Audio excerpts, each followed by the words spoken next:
Good evening. Welcome to Jock Tales. We're here in Louisville, Kentucky. We're a couple of days away from that first Saturday in May. Obviously, we've got the Oaks coming up on Friday. I'm joined by good friend Aaron Gyder, obviously Hall of Fame jockey, 3,900 plus wins, I think, over $100 million in earnings. It's a privilege for me to be standing here with you this evening and talking, so I thank you so very much for that. But most importantly, we're here for Jock Tales, and Jock Tales is doing something really important. It's giving back to the people in this industry, the jockeys. This is all here for the PDJF, the Permanently Disabled Jockeys Fund. Obviously, Aaron, this is super important to you. If you wouldn't mind explaining to those watching exactly what that is so they can have a better understanding. It's a very dangerous sport, as we know. There's so many riders that put their lives on the line. Some of them come out on the bottom end. Yeah, very much so. They have injuries. They aren't able to ride anymore. They are not able to pay their bills. They're not able to do the things that they wanted to do, that they dreamed about doing. Yeah.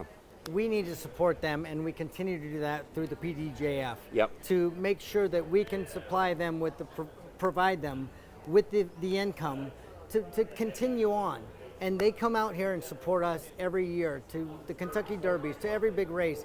But we want to support them so that they can live life as they should. To the fullest. As they should. And I know, as a race fan, obviously I'm in the industry, but as a race fan alone, we go racing every day. We see those emblems on their boots. We see them on the jockey silks. I know how much the jockeys and the fraternity of jockeys go out of their way to support the PDJF. I think it's imperative that we all, if we have the opportunity, you can go online, you can donate this evening, you can donate throughout the year. Take in mind, these are 1,500-pound animals traveling at 40 miles an hour, and you're a 105, 110-pound jockey on their back, and you're risking your life every single time you get up on one of those animals. I will tell you, this is the most amazing sport that there is in the world, as far as I'm concerned. I loved riding. I was fortunate to ride over 30,000 races, loved every minute of it. I knew there was danger in it. I never thought about the danger, but I've had friends that have been extremely injured to paralysis, some even further. But you know, we need to stand up and say this is an amazing sport, and we love the horses. We love the people that participate, the owners, the jockeys, everybody involved. Let's all get together and do this together. Exactly. Let's live large together. Yeah, and we can all do well if we all prosper, and it's as simple as that. Absolutely. So, as I say, come back to us later on in the evening. We're going to be talking to jockeys, trainers, owners. Obviously, it's an exciting time. We're here in Louisville, Kentucky. Countdown to the first Saturday of May is on, and we'll be right back.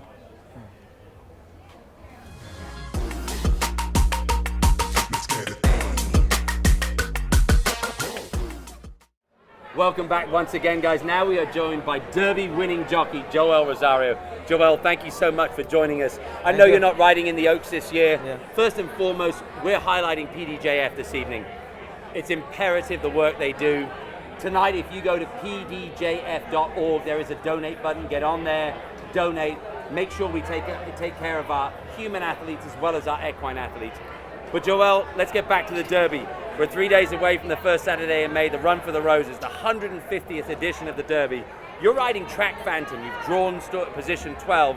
How do you feel about your draw? I know you're beaten 2.5 lengths last time out, but you just got beat by Sierra Leone, who's probably the talking horse with most people right now. I think him and Fierceness are the two getting the most attention. You're not that far off Sierra Leone. What do you feel like your chances are?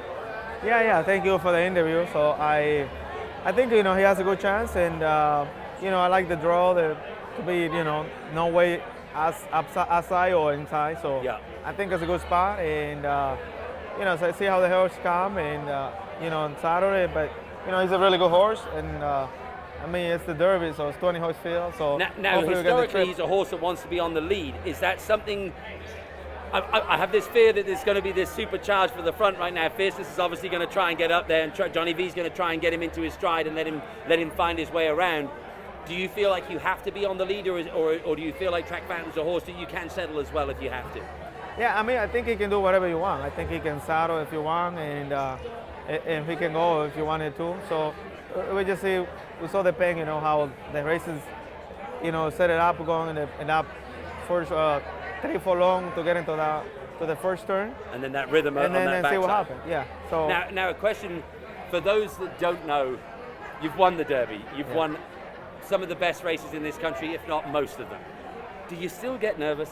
Do you still get butterflies in your tummy before the race? Yeah, it's a really, when you go up there and 160,000 people. So many people, they're running and when they make sound, they scream there, so we can hear everything back there. When you're riding on the track, can you hear them? You can hear it there. So it's it go crazy. So it's a really... Oh my gosh. It's it's, really special feeling. A special moment when you're at that gate there and then when ready to go out, they're going crazy when they're about to go out. When they open the gate, that was a new experience, because in Europe, yeah, apart from the Grand National where they cheer, nobody really cheers when horses jump off. Right. But in this country, when the gate opens, it's this crescendo of cheering. Yeah. So soon that last horse is about to go in, man, you can hear the crowd. It's tension that's palpable. So it's unbelievable, yeah. Well, it's an honor for me to talk with you and meet you. Pleasure. Thank you so much for spending your time. Again, pdjf.org. Press the button, donate. Let's take care of our human athletes. Thank you, Joel. Thank you. Thank you guys for donating. Appreciate it. Yeah. And toward the inside, Nash. And there's Track Phantom, the Gunrunner Stakes winner. Nash has been right there near with Track Phantom. As these 3-year-olds turn for home, it's Track Phantom who sets sail for the final furlong. Nash in full stretch. It's Track Phantom who has the kick. It is Track Phantom with Joel Rosario. Track Phantom, wire to wire in the Lacombe.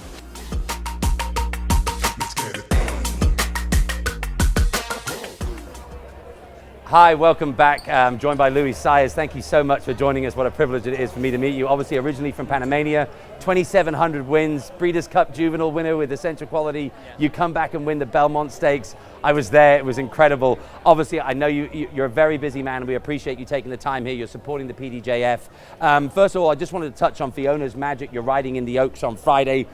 Obviously, really good horse, won the Devona Dale. She kind of had a bad start last time out, but obviously we can throw that one out. She won the Devona Dale. She was second in the Forward Gal, broke her maiden at Gulfstream in November, came back and won her maiden allowance non-winners of one other than in December. How do you feel your chances are in that race? Yeah, pretty good chance. I know she's she always try.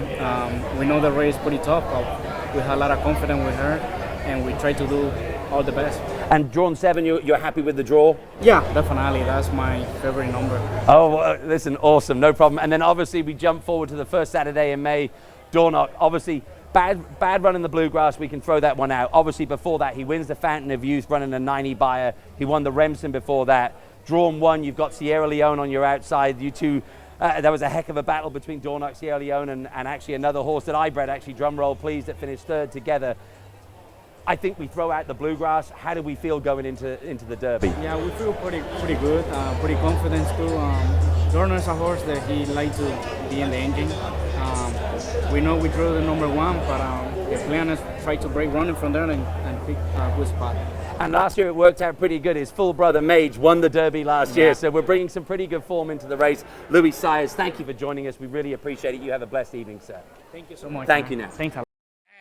They're off in the 78th running of the Fountain of Youth Stakes. They go to the first finish line in the 2024 Fountain of Youth Stakes. They went the half in 48 seconds flat, very reasonable pace. It's Dornoch in front by a length. From the outside, Real Macho. From the inside, Le Dombro. Frankie's Empire given the green light to launch a 4-wide bid, and well back to Dancing Groom. Around the far turn they go. Le Dombro tries to quicken up on the inside of Dornoch. These two now 2.5 better than Frankie's Empire. Real Macho puts the cue in the rack as they run to the top of the stretch. It's a confident Luis Saez on big favorite Dornoch. He's inside a 1/4 mile from home and in front. Le Dombro fighting as hard as he can, trying to stick with him. 3 back to Frankie's Empire, and they're at the top of the stretch. It's Dornoch asked to finish the job. At the inside, Le Dombro running his heart out, but he's back to second as Dornoch is too much horse. Dornoch clear with a 16th to go. The Fountain of Youth Stakes goes to Dornoch.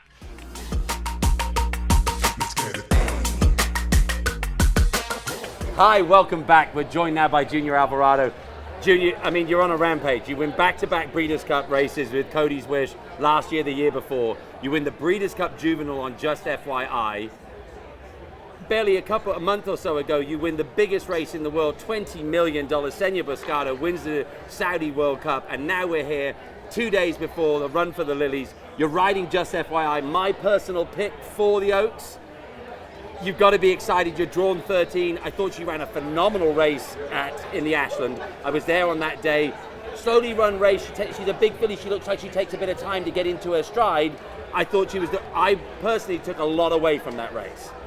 Yeah, like you say, we didn't thought she was 100% ready for that race. But long layoff after Breeders' Cup. She was coming, big layoff since she hasn't run since the Breeders' Cup, and we just needed some points to get in the Oaks. So our plan was get a good race under her belt, get the points and point for the Oaks, and I think right now she's 100% right where we wanted to be with her. And of course, from the first crop of Triple Crown winner, Justify. So there's a lot of Derby pedigree and Oaks pedigree there. And speaking of the Derby, obviously we jump forward to the first Saturday in May. You're riding Resilience, you're drawn 19. Now I know a horse is scratched already, so there's going to be 2 horses on your outside with John Ennis's horse, Epic Ride, has drawn in. Resilience obviously won the Wood Memorial Grade 2, ran against Sierra Leone and Track Phantom prior to that. What's your thought? Do you like your draw? Are you happy to be able to jump in and sit? Are you going to try and go with Fierceness? What's your plan moving forward? The plan is probably, break forward out of there. I know I got Fierceness. He drew like two posts inside of me. So, probably whatever he's doing, I try to kind of track him, exactly. see where he is. He's got trying to sit behind Johnny V like most people have done in their time. I would love to do exactly. Absolutely. Johnny will show you around. You just got to have enough horse to get by him. He have done many derbies. I'm sure he knows his way around. So that will be a pretty good lead horse. Absolutely. So it would be a good way for me to kind of be following the right horse and the right jock. So and I think he's just picking at the right time. This horse is just doing better and better and better. So I think coming into this race, he might throw the biggest races he ever run, probably. I love that. Now take us back, if you have one more minute. Take us back. Cody's Wish, second Breeders' Cup win. Quite possibly, I think, the most emotional race for all of us last year. Cody Dortmund obviously sadly passed away, but I think that horse brought so much joy to his life. The story captivated a nation. To me, when I watched that horse run, he felt like he was running for a higher purpose. You were sat on his back. Did it just feel like there was something special happening underneath you when you rode that horse? He always has, and I think both Breeders' Cup, I don't think he ever was the best horse going 2 turns. Nope. And, both Breeders' Cup mile were 2 turns, and, he got to the point where he got a limit, and then I just think the extra 16 of a mile, it was just all hot. Something else. Exactly. I was just riding it, and I could feel like he's fighting, and I can feel like he's not gonna let the other horse get beat. It's just something else. He's just like the fire that he had. It makes the hairs on my arms stand up. It must be such an emotional feeling. The joy that horse, your performance on Cody's Wish brought to Cody Dortmund. As a nation, as a racing public, we thank you, and we're eternally grateful for that.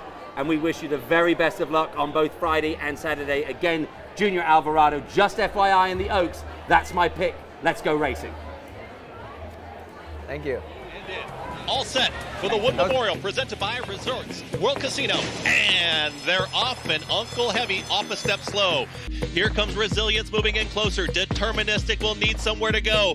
Deposition is in the hunt. Society Man, Orange Cap is splitting rivals. Uncle Heavy, Tuscan Sky, Protective from the back of the field. They're all making a charge for the lead. Lonesome Boy will have the lead here with Resilience, and now Resilience presses on, and Resilience is quickly up by 2, 3 widening lengths. Society Man is in the clear. Oh, we had a spill there. Deposition clipped heels and went down. It was Resilience who's opening up, is up by 2.5, 3 lengths. Society Man down towards the inside. Protective. Resilience is drifting out. It's Resilience who's clear, is up by 3 lengths now. Resilience will win the Wood. Society Man second. Protective. Lonesome Boy is going to finish 4th.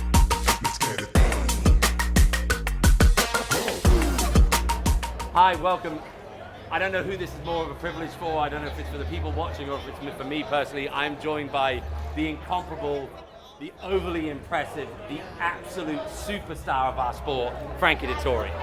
Frankie, it's an honor. I don't know where to start. Do I start with Singspiel, Stradivarius, Ouija board, who ended up being the Dam of a Derby winner?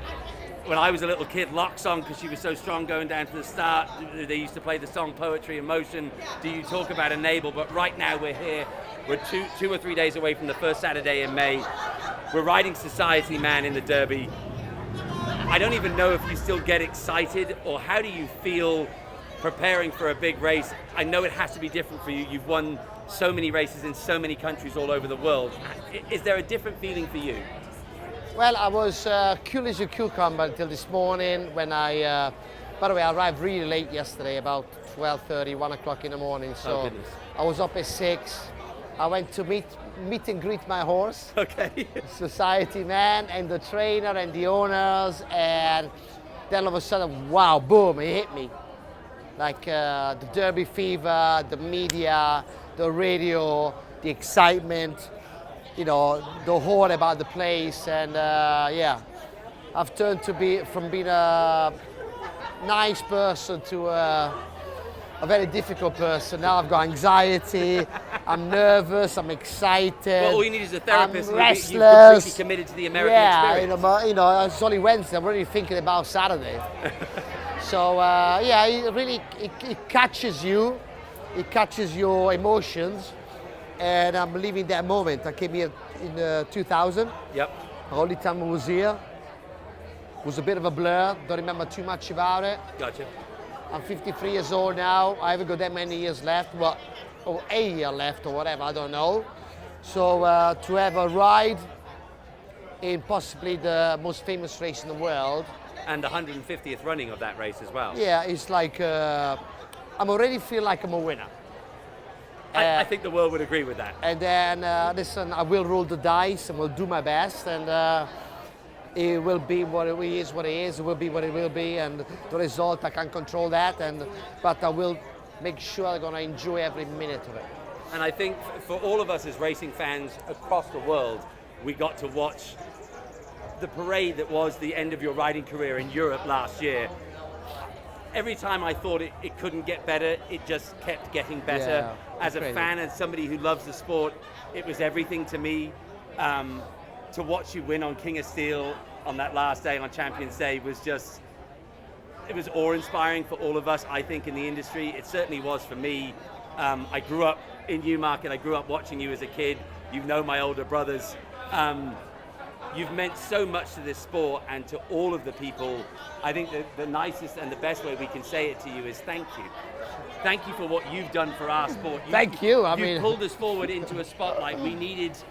Gone were the days of Leicester. Yeah. Obviously, when you first started, Stevie Coulthard and Pat were still riding. They were probably your rivals at the time. But you brought an ambivalence, an energy, and excitement to our sport that we desperately needed, and you have sustained our sport for the best part of a quarter of a century. So from all of the racing fans, from all of us, thank you, sir. Well, listen, but you know what, let me tell you something. I'm blessed. I'm doing what I love. You know, I love the horse. Yes. The horse is the most important thing. You gotta love the horse first.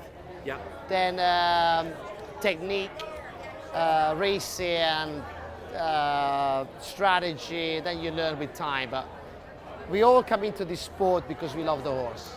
Yeah. And I'm proud of that. And people forget about that. You know, we got this beautiful animal every day, and majestic. And we love it so much. And I'm so lucky that I'll do the job that I do. And I will say one thing before we go. I thought you turned back time a couple of weekends ago, 6 in a row at Santa Anita. We go back to September 28th, 1996. You ride the card at Ascot. My brother Phil and I were there. But you were at it again, and a friend of mine and I, we were chatting the other day on the golf course and said, it wouldn't surprise me if you do it in Saratoga as well. I mean, we've just got to watch this space. If there's any man that can do it, it's you, Frankie. Listen, it's nice to, for personal reason, for me, it was great. You know, Santa Rita is a place where I learned my trade. To win 6, almost equal the Lafitte's record of 7. Amazing achievement. But, you know, to get people watching, people who don't know much about our sport, to get them actually to tune in and to see all the people in the grandstand standing up and clapping.